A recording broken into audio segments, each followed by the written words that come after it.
Hello and welcome to the lecture presentation for week 6 of Philosophy 111. This is going to be the last week of theoretical material before we move on to the midterm exam next week in week 7. So this is going to round up our survey of some of the theoretical developments in science and technology. And we're going to be looking this week at the internet and society. And there's a couple of papers that we're going to be taking a close look at.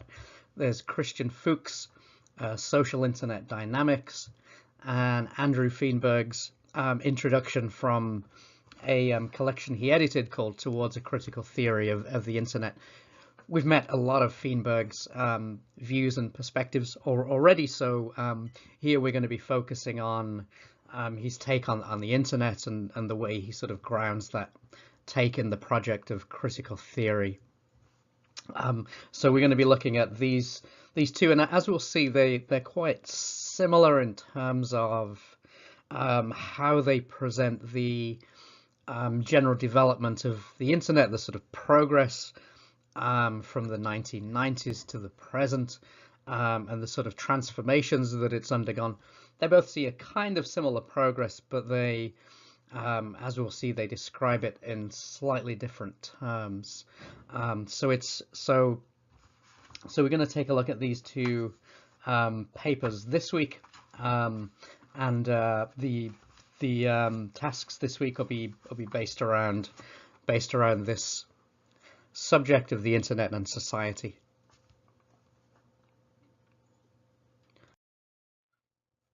All right, let's start with Christian Fuchs.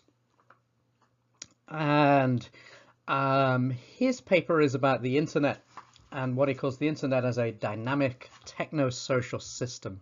And so the key thing here is the sort of two components of the system. It consists, as he says, of a technological infrastructure of networked computers storing objectified human knowledge, and human actors who recreate this global knowledge by producing new information, communicating, and consuming. So those are the two parts, and hence why he calls it a techno-social system. It has a technological infrastructure, but the thing that actually makes the system work are the social dynamics. In other words, the relation between human actors who create links between the different sort of pieces of information, the different sites, and create connections between the information and basically make the information come to life in the context of human needs. So it has this sort of duality of being a technological infrastructure, but at the same time, that infrastructure is only self-perpetuating and self-organizing when it's populated by human actors who draw upon that knowledge and draw upon the different pieces and create those systemic connections to make everything work. So that's, in a nutshell, that's Fuchs's sense of why the internet is a dynamic techno-social system. All right, so let's talk about his perspective on the developments. And again, since the internet emerged in the 1990s, so there's a sort of development path that seems to have a logic to it, and that's, as we'll see, that's a view that seems to be shared by both Fuchs and also by Feenberg, who sees a similar process of development here. So in the early days, Web 1.0, 1.0, Fuchs describes this as a system of cognition. And it's really defined by text-based websites that can be linked together by users to form a self-organizing technological system. So the idea of text-based websites whose purpose is to provide information, cognition is another word for knowledge. So it's a sort of knowledge promoting system, a system of sort of posting knowledge where people can see it, where people can find it, and those different parts can be linked together by users to form a system. The kind of, the hyperlink idea of different parts can be linked together according to different themes, according to different connections. And of course, it's users who sort of make those connections in the system and create from a series of text-based websites and create a kind of self-organizing technological system. So the main idea behind Web 1.0 is the free exchange of information. And so the internet itself is seen as an information disseminating device. That's what it does. That's its function. That's how it works, to disseminate, to spread information. And so the sort of simplistic text-based websites that are meant to be consumed but not interacted with, support that function of using web pages to exchange, to host, and to spread information.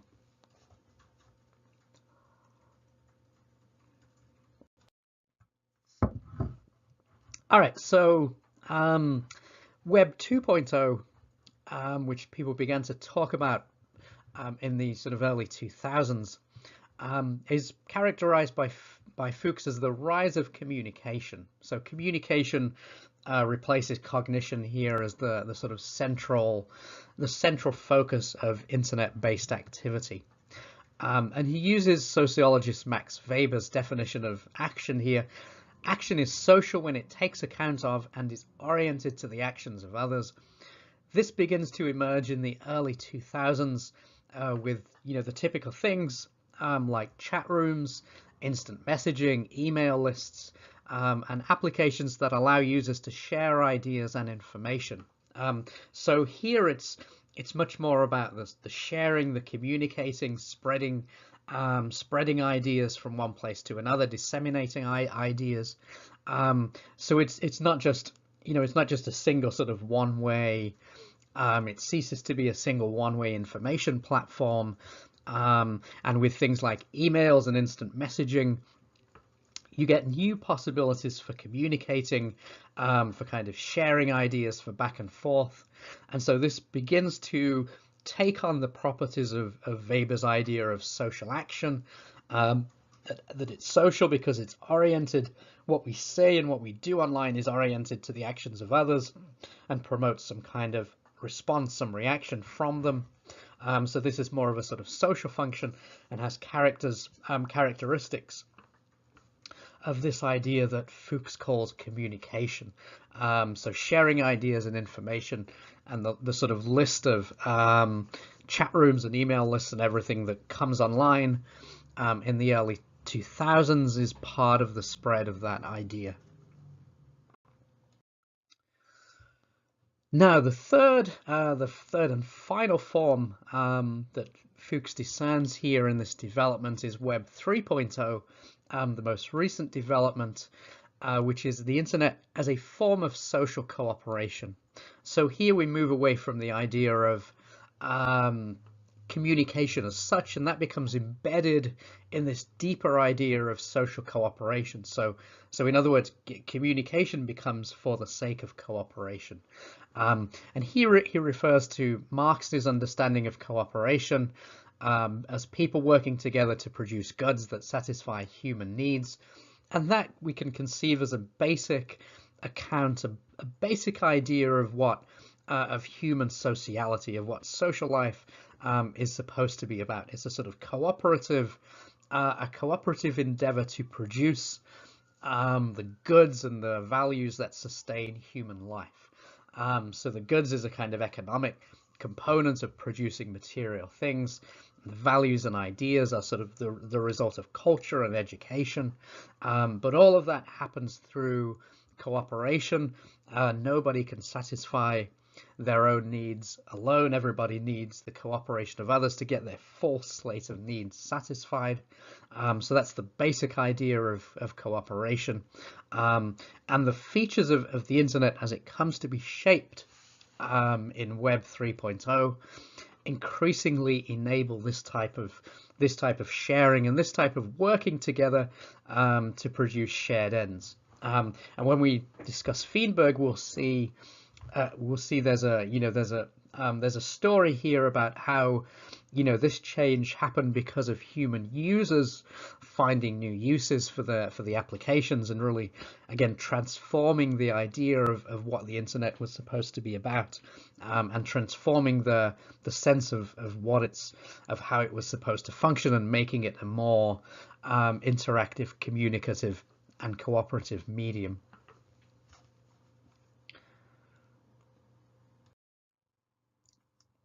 So Fuchs mentions here Barkadieva's distinction between a consumption versus a community model of the internet. So this distinguishes between a model of the internet in which users focus on finding information for instrumental reasons, and a model in which sociability is the main value and impersonal commitment is an important quality. So finding information or sociability. So the community model focuses on using the internet for socialization, for sort of social reasons, and that kind of interpersonal commitment that comes with being a member of certain groups, being a member of certain groups that commit to certain things, to certain meetings, and types of interaction. So all of that lends towards more of a community model, right? Whereas the consumption model, as we can see, is a sort of passive, more of a passive idea in which individuals are focused on finding information, but it's also a kind of isolated model in which you're not trying to join with other people in order to achieve certain ends, but it's one in which the individual is looking for information for their own instrumental reasons, their own personal reasons. So the consumption model has those particular features, that it individualizes people, and the main value again is sort of finding some personal information. So we can see a sort of broad development here from the consumption model towards a more community model, although in truth these two models are still competing and still at odds in the general in the sort of general framework today. And it's because one of them is a very sort of corporate inspired model, and the other one is one that's been sort of championed by internet users as a sort of value that they want to see, more sociability and sort of community as sort of being possibilities instantiated in internet use.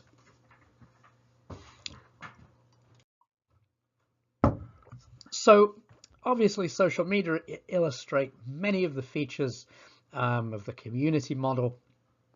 They make possible cooperative action across large and diverse groups, and we've seen that in sort of social protest, in political contexts where people have been able to mobilize using social media, using the tools provided by social media to mobilize large groups in very sort of short amounts of time. So that sort of feature of community, the sort of building of communities and the expanding outwards to make cooperative action possible, those features of the community model we've seen have been very much used and developed by social media and social media users. Another thing, of course, that it's important to mention here is whether they also illustrate some of the limitations of online community. And again, this is not something that Fuchs or Feenberg necessarily focus on, but perhaps it's something that we do need to mention here. That although it's we want to say that the development of community and making possible forms of activism has been a sort of positive development insofar as it's led to some democratizing of society and brought more sort of democratic action to a wider to increasingly wider sets of people. At the same time, the rise of anti-democratic communities and groups suggests that there's another side to this as well that's less than positive. And it's sort of, so it makes sense really to say that here we have, if the internet has become a kind of cooperative arena that promotes community. Obviously, the type of community that it promotes and the type of community that comes about online is simply going to be reflective of what's happening in real face-to-face communities, right? So if the character of those communities is one that sort of have anti-democratic ideas and other sort of dangerous and damaging ideas running through them, then those are going to manifest themselves in online community as well. So it just makes sense to say that online community is going to reflect a lot of the pathologies that we find in real life community that sort of underpins it, if you like. So we see the positive and the negative here. I think we see more sort of communal action, more sort of cooperative action being made possible, people being put in contact with other people who think like them. That gets easier and easier. But of course, the downside of that is the sort of pathologies that exist in contemporary communities, the hostility towards the other, the hostility towards outsiders, anti-democratic ideas. All of those more negative themes are also going to be reflected in the character of online community. And of course, we see this in the controversy about the rise of racist websites and neo-Nazi websites and so on. That again, this is a way of using the internet to find community, but unfortunately, it isn't communities that promote positive social change, but ones that are sort of organizing in a sort of pathological sense to promote ideas, to spread hate and incite violence. So again, we need to be aware that these two possibilities, the sort of positive community and cooperative involvement, and the sort of negative pathological features are both represented. All right, so to summarize Fuchs's train of development of the internet from the 1990s onwards to today, we see this sort of threefold step from cognition, which is a one-to-one information flow, communication, which is a one-to-many information flow, so one person can sort of spread ideas and information to many people via an email list or whatever. And thirdly, cooperation, which makes possible many-to-many, sort of many-to-many information flow. And that possibility, and Feenberg insists on this point as well, that possibility is game-changing in many significant ways. That here the possibilities become very different, and there's a whole new set of potentialities as opposed to when you're still sort of communicating one-to-many, as in email lists and so on. Now we can see all of these three functions, in fact, the entire history of the internet illustrated in the way that wikis work. One of the functions of wikis, Wikipedia for example, is to allow users to read existing texts and create new ones, which obviously conforms to the idea of cognition. So it's spreading information, it's hosting information and allowing users to access that information and maybe to link it with other pieces of text as well. Secondly, on Wikipedia, users can discuss how text can be enhanced and changed. So that's communication, the sort of discussion of something's wrong here, something needs to be changed. On the modification pages, you can have those discussions between people who sort of manage the page and discuss what needs to be changed. So obviously a sort of communicative function. And finally, of course, users work together to produce new content. So it also has the features of cooperation. The wiki pages are usually sort of cooperative endeavors. It's not something that's owned by one person, which tends to be the case, say, for a blog. A blog is one person writing their thoughts out. Wikis tend to be cooperative, where all cooperating users can post and sort of add content and edit the wiki in whatever ways they choose. So that has the features of a cooperative endeavor. Open source software also generally reflects this idea of cooperation and shared knowledge, in contrast to the instrumental use of knowledge, competition, and commodification. Right. So open source eschews the idea of competition, of companies or individuals sort of working alone to achieve the best product and trying to win market dominance subsequently. Open source lets individuals cooperate to produce the best piece of software together that's then usually in the public domain, so there's no charge for it. So it's a very different model of knowledge and a very different idea that relies on knowledge sharing and cooperation, and all of those features again make it very close to the ethos of Web 3.0. And some of the most popular pieces of software, Linux, the operating system, although it's still a minority of people use that. WordPress is very popular. The Firefox web browser is again very popular. So a number of these pieces of software are very well known. But it's the idea of cooperation that takes place in creating them that sort of makes them conducive to a sort of Web 3.0 type cooperative scheme. All right, so now the effect on democracy here is something that Fuchs picks up on here as well. He says because it supports many-to-many communication, the new Web 3.0 can help to establish a more participatory democracy in which decisions are discussed and taken by those affected by them.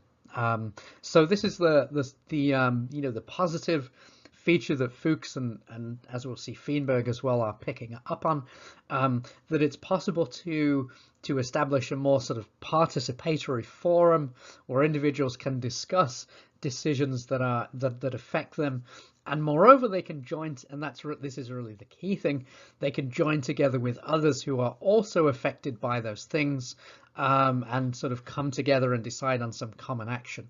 So it has these features of grassroots participatory democracy, of people coming together to work on their problems, that suggests a sort of positive, inspiring idea of the possibilities of the new functions of Web 3.0.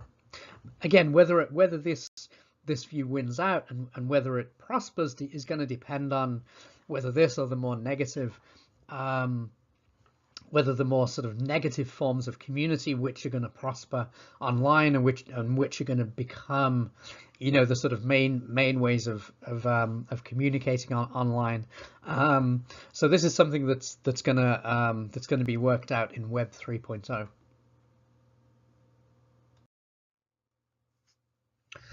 All right, so Fuchs argues that Web 2.0 and 3.0 are more dynamic than Web 1.0. He says they can support grassroots journalism and activism and participatory democracy, but these phenomena are not automatic implications of technologies. They need to be self-organized in social relations that change the overall competitive character of society. So that's a really good reminder that although these things are potentialities, they're not automatic implications of the technology.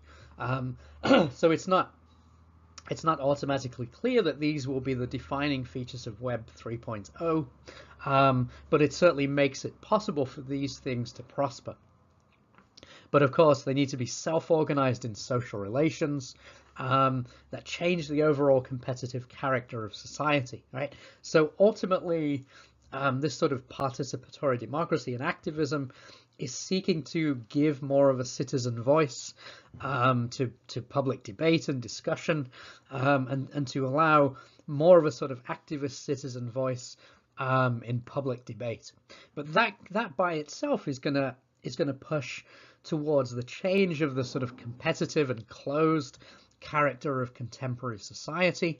And so what we're effectively saying, if we claim these things as corollaries of Web 3.0, is that this kind of change in cooperative action is also going to bring about a social change as well. That the two of them have to go together. That a change in social relations is necessary for this sort of more activist idea to really be sort of realized generally, given society's general closed and competitive character.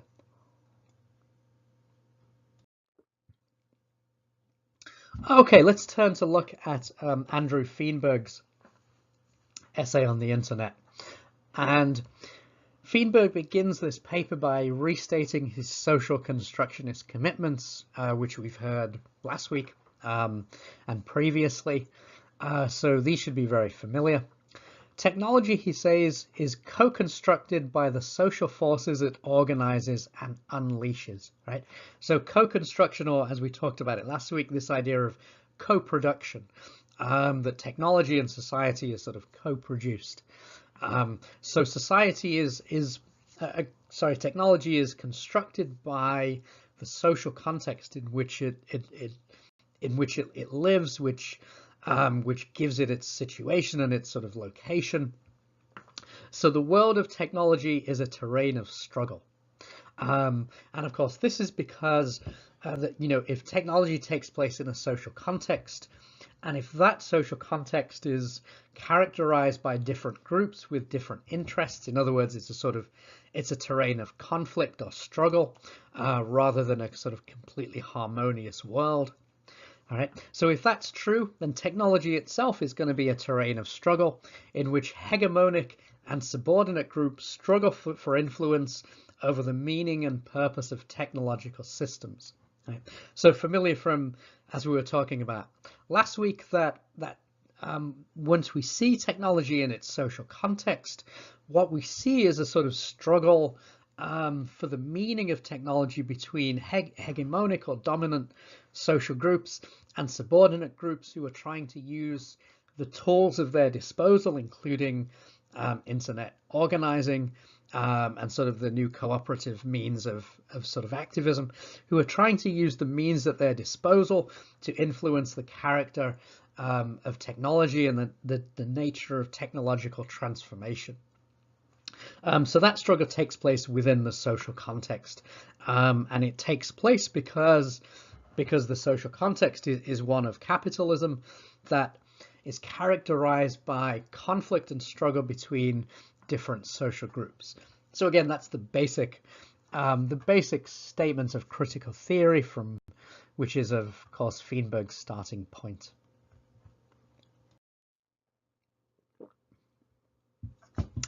Now, Feenberg wants to say that online community and the kind that's supported by the internet is very significant in a world where individuals' activities are increasingly structured by business or government. Right? In other words, we live in a world where decisions are often taken by these large institutions. We talked last week about technocracy and technocratic decisions, and that's partly the idea here. That's what Feenberg is really talking about. That business and because so much there's such a complexity to social life nowadays.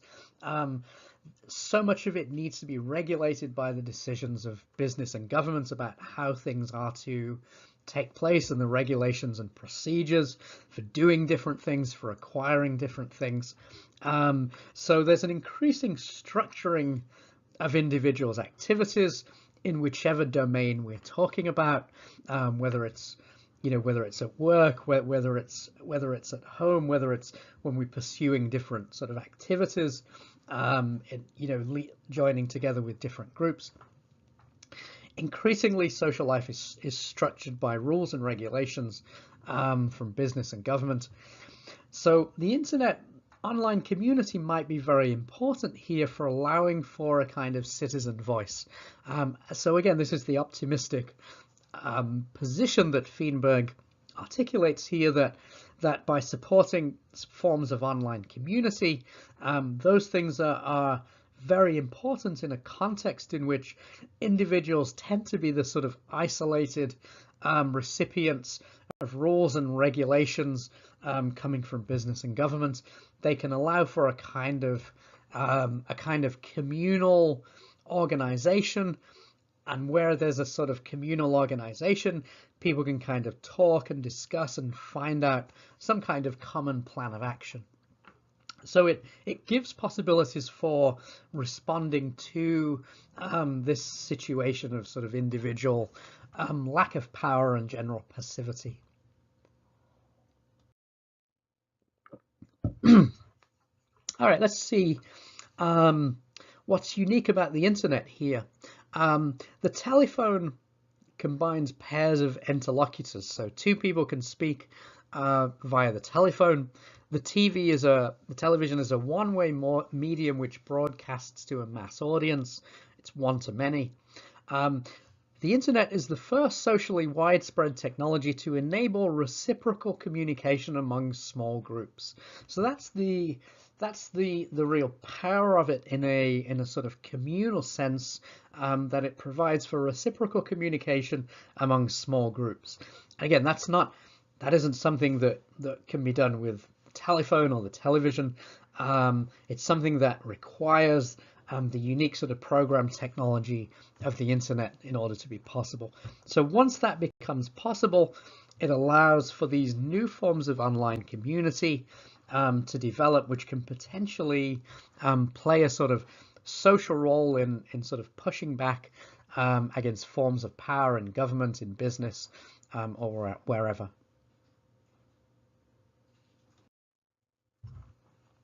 All right, so Feenberg wants to say here that the history of the internet repeats the story of communications technologies introduced for broadcasting or official usages that end up as enablers of human interaction. So the telephone, for example, was originally intended for government business and was later appropriated by families and women to organize the social life of their families. So we see a sort of continual process when a technology is introduced, that it's not completely clear what it's going to be used for, and in fact, if its intended usage is actually the one that's most appropriate for it. So we see again another part of that history with the internet, which was introduced for these kind of official usages of sort of spreading information,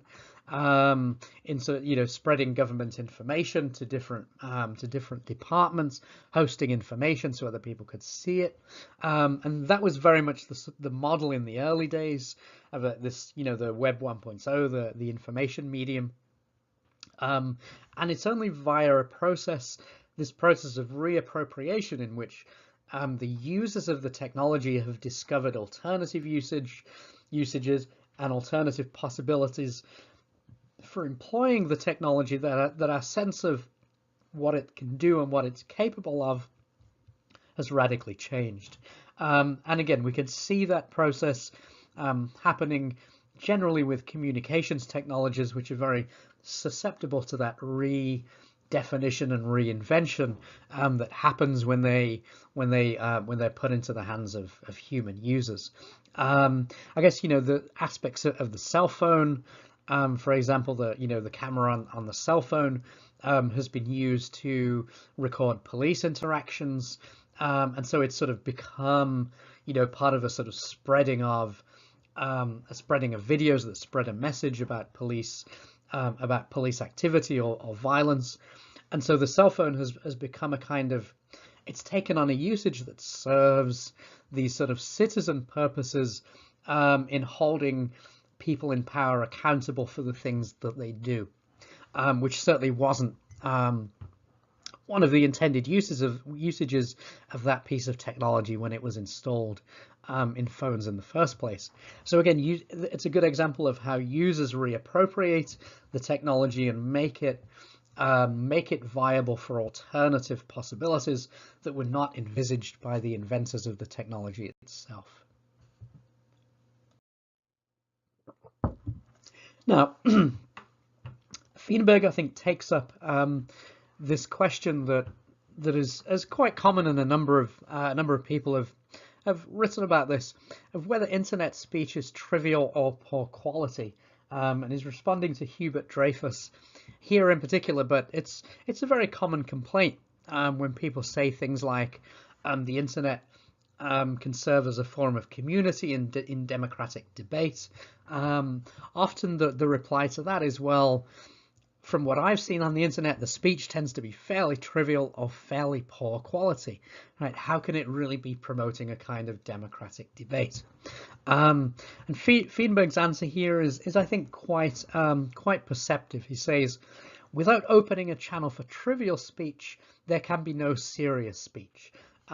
So he points out, it's misguided to compare internet speech to the speech that you find in a newspaper, which is a much more sort of polished communicative medium, where it's a written medium, and so there's more care taken about the language and what's said, etc. Obviously, the internet, it doesn't usually function that way. There's a lot of a lot of speech is ironic, a lot of speech is targeted at individuals, a lot of speech is trivial and poor quality. So is there another sort of way of looking at it? And Feenberg uses this analogy of the 18th century coffee house, which has been, other people have sort of talked about these coffee houses in the 18th and 19th century as being really the places when a public sphere of democracy was first formed, when people first began to see themselves as democratic citizens. They'd come together and talk about the events of the day and read a newspaper and sort of gather together. So it's almost like, as we see today on the internet, people coming together, forming communities around common issues. That would have happened in the 18th century coffee house. People would have come together and sat down and talked about issues and formed commonalities around their different interests. But of course, we can also, I think, well imagine in the coffee house there would have been a lot of trivial speech. A lot of the speech would have been of poor quality, and yet still the coffee house is sort of lauded as a forum in which democratic habits were developed and democracy really sort of began to flourish for the first time as a citizen-led thing. So I think that's quite perceptive. We can maybe see something similar on the internet, that it's allowing certain damaging and poisonous forms of speech to flourish, as well as speech of trivial or poor quality. But maybe we can say up to a point that without opening the door for those things, there can be no serious speech, right? That we can't have one without the other. And I think a broader point here is that, if we want the internet to represent human community, and we want it to allow people to come together and shared issues in a sort of communal way, there's simply no way of doing that without allowing everything that's already out there to be reflected in the way that internet speech takes place. So all of the pathologies of the broader community, again, are going to be reflected in the sort of character of internet speech, the sort of poisonousness of it, the triviality, and even the poor quality of it. All of that's going to be reflected. But of course, it's reflected in internet speech because it's part of the character of the community as such. So if you want that to be reflected, if you want to sort of develop a communal forum, you have to accept, I think, to a degree, that that the speech is going to look this way. It's not going to look like speech in a newspaper, and that simply has to be accepted because that's the nature of community. And if you want community, this is part of what you have to accept.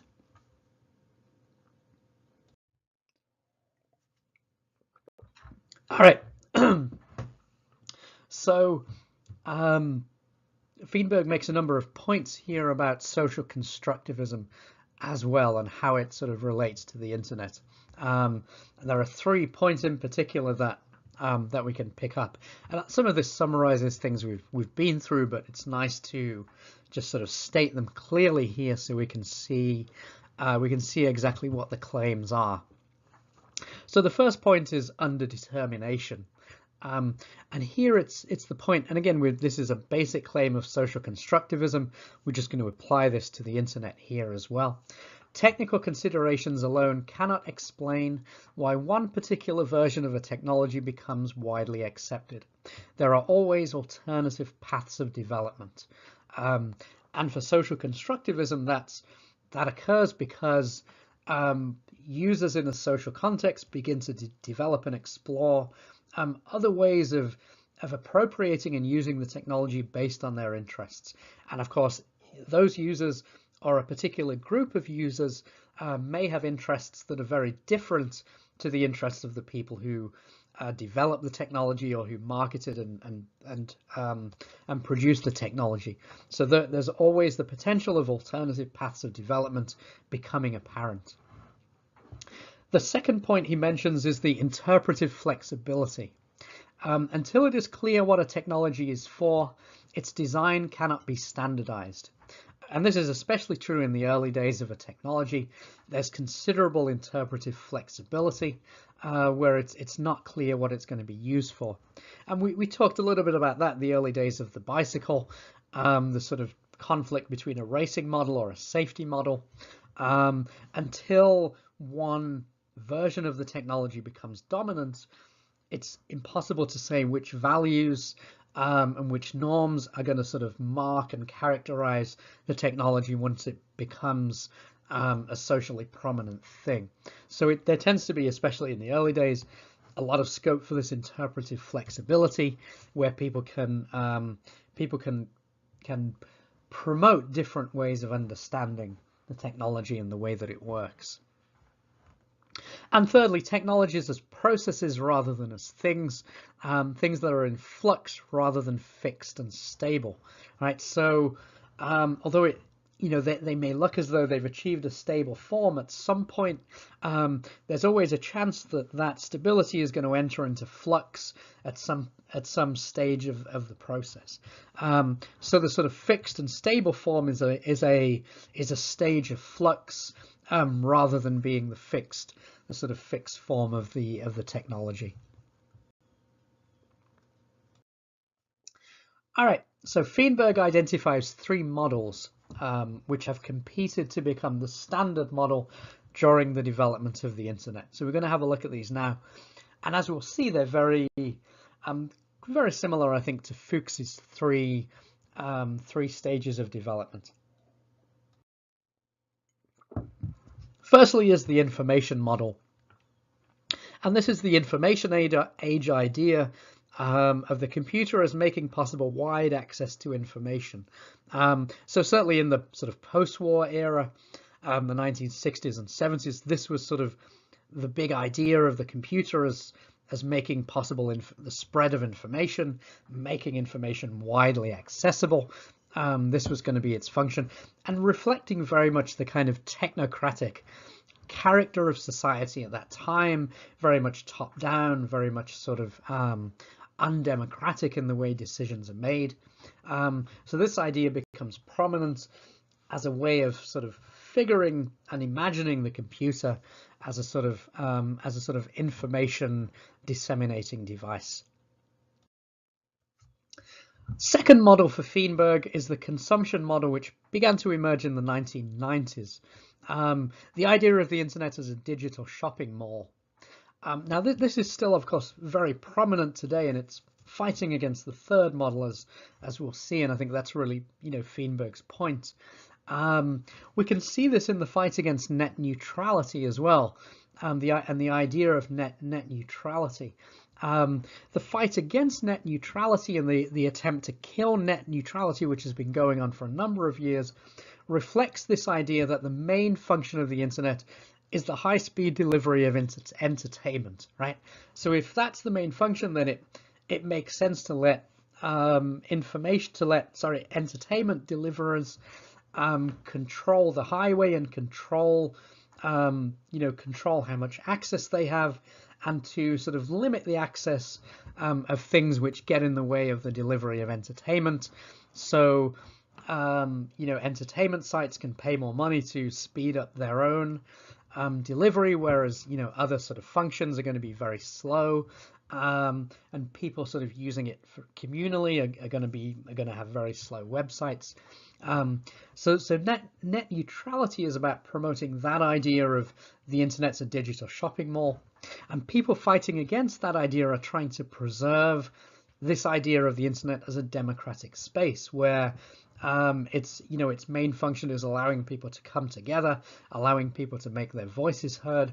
And of course, in order to secure that, you need to make sure that people have equal access and people have equal right to say things and that people's voices can be heard.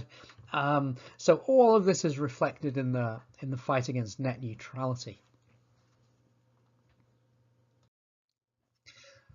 The third model that Feenberg sees emerging is what he calls the community model. And this model is based on the idea of reciprocity, so sort of back and forth, and cultivates new forms of social engagement that resemble face-to-face community. So again, the internet is making possible these forms of many-to-many social engagement that sort of changes the way we can interact in community. And the reason this requires neutrality, as I said, is that so that non-professional, marginal, unprofitable, and controversial speech will not be marginalized, right? So if net neutrality is got rid of, that's going to mean that the profitable speech and popular speech is going to get even more of a hearing, because that's the speech that will be paid for and people will be willing to pay for it. Unprofitable, controversial speech will be very much marginalized. So if that's the case, the internet isn't going to be able to function as a democratic forum. It's going to be an entertainment delivery mechanism. So this is what part of the fight over neutrality, as I said, is about which model of the internet is going to prevail. Is the community model going to prevail, or is the internet going to be just one big shopping mall? And people, of course, have different interests depending on which model they want to go with.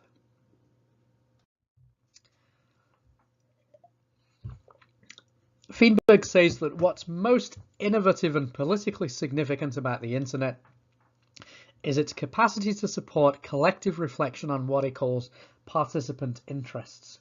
So the development of new forms of community in response to civic problems and frustrations. So participant interests are interests of people who are related to the technology in certain ways and have some interest as participants in a certain issue, can come together and sort of articulate those interests online, and develop community and sort of self-organize online in order to be able to develop a program. So that's all part of the way that that community online can support and sort of bring people based on their participant interests into new forms of community. All right, so let's sum up what we've seen in these two papers. So both Fuchs and Feenberg portray a development of the internet across time, as we've seen, from information-based functions to functions supporting community and democratic forms of civic life. Right, so we see, and again, based on the way that users have changed and transformed the technology, we see forms of democratic life becoming possible. We see new forms of civic engagement becoming possible based on the new functions that allow community and forms of many-to-many collaboration. So the question I think we should think about here is how optimistic or pessimistic should we be at the present time about the internet's influence on civic life? How do we weigh the capacity to spread misinformation against the capacity to support democratic forms of life?